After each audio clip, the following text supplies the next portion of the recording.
First and foremost, we wish to remind the public that childbirth is a natural and unique and deeply personal process. As women leaders, we recognize the unique challenges that come with balancing public service and family responsibilities. The journey to motherhood is one of the most that brings immense joy, but can also come with unforeseen medical issues regarding time for recovery and healing. Many women have gone through this, and Governor Kihika is no different. It is important to acknowledge that our extended absence is due to circumstances beyond her control. As a mother, she has to prioritize her health and for that of her children. We commend her for making the responsible choice to focus on recovery while ensuring that the operations of Nakuru County continue under the able leadership of her deputy governor and the executive team in Nakuru County. We call upon the people of Nakuru and the nation at large to exercise patience, empathy, and understanding. Women in leadership are not exempt from realities of motherhood. We are not only governors, senators, and public officials. We are also mothers, daughters, sisters, wives, among many others. The expectation that women leaders should sacrifice their well-being and that of their children and families to meet unrealistic demands is unfair and unjust. It is high time that our society embraces a more inclusive and humane approach to leadership, one that acknowledges the biological and social realities of women. We also take this opportunity to urge institutions at all levels to support women in leadership by fostering environments that accommodate their needs as both professionals and caregivers. The advancement of gender equality in leadership must go in hand with policies that uphold the dignity and well-being of women. To our dear sister, Governor Susan Kihika, we stand with you.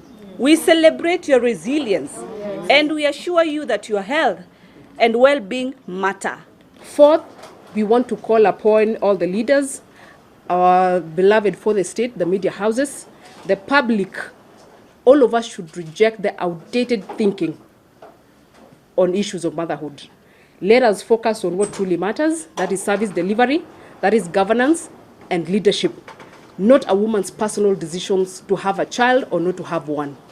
And lastly, I want to give this assurance to our women in this country and indeed the whole world, that you can lead, that you can be a mother, you can be both and do well in both.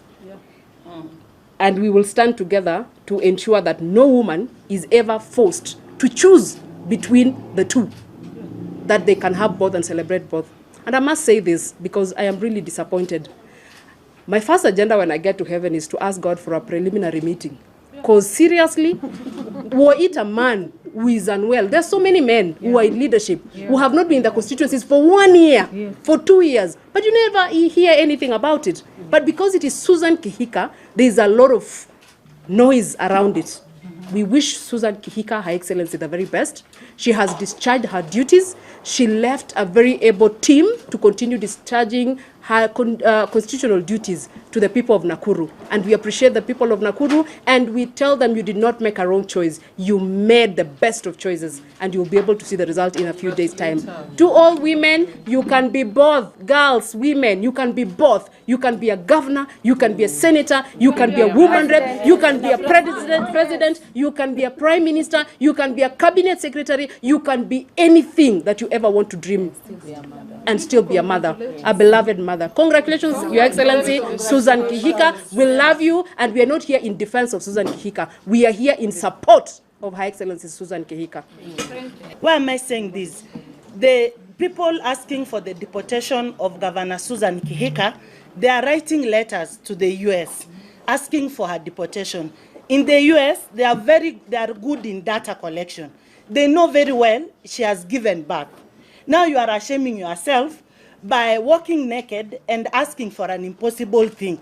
They are even wondering, what are you asking? What do you want the US Embassy to help you in? So please, Kenyans, sometimes we go overboard, and it's not good for our nation. Na sasa ni nafasi yake ya kuwa mama. Naomba Wakenya tumpe nafasi awe mama. Sisi kama wabunge tumemshikilia kwa kuwa Gavana Kihika ashikilie hapo. Kwanza tunafurahi ameongeza idadi ya Wakenya. Exactly. Na tuko na furaha sana kupata hao watoto. Kwa hivyo tumpe nafasi yake. Nyinyi kama Wakenya wale wanamkashifu, mnajua kuwa mwanamke akizaa huwa na afya ya akili, mental health. In fact, I am a champion of mental health status. Kuna postnatal depression kwa wanawake huwa wanaendelea kupata. Kwa hivyo lazima mtu apewe nafasi yake baada ya kujifungua, awe nafasi yake kwanza ya kupumzika ndio arudi kazini. Sisi tumesimama na Gavana Kihika na uendelee, na ukitaka kuongezea watoto wengine sisi tuko hapa na Mungu atakubariki.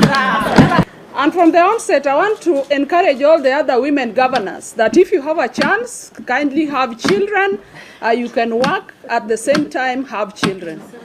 And so I expected, just like we celebrate other mothers, that we'll be very excited for her and very happy for her when she gets a child.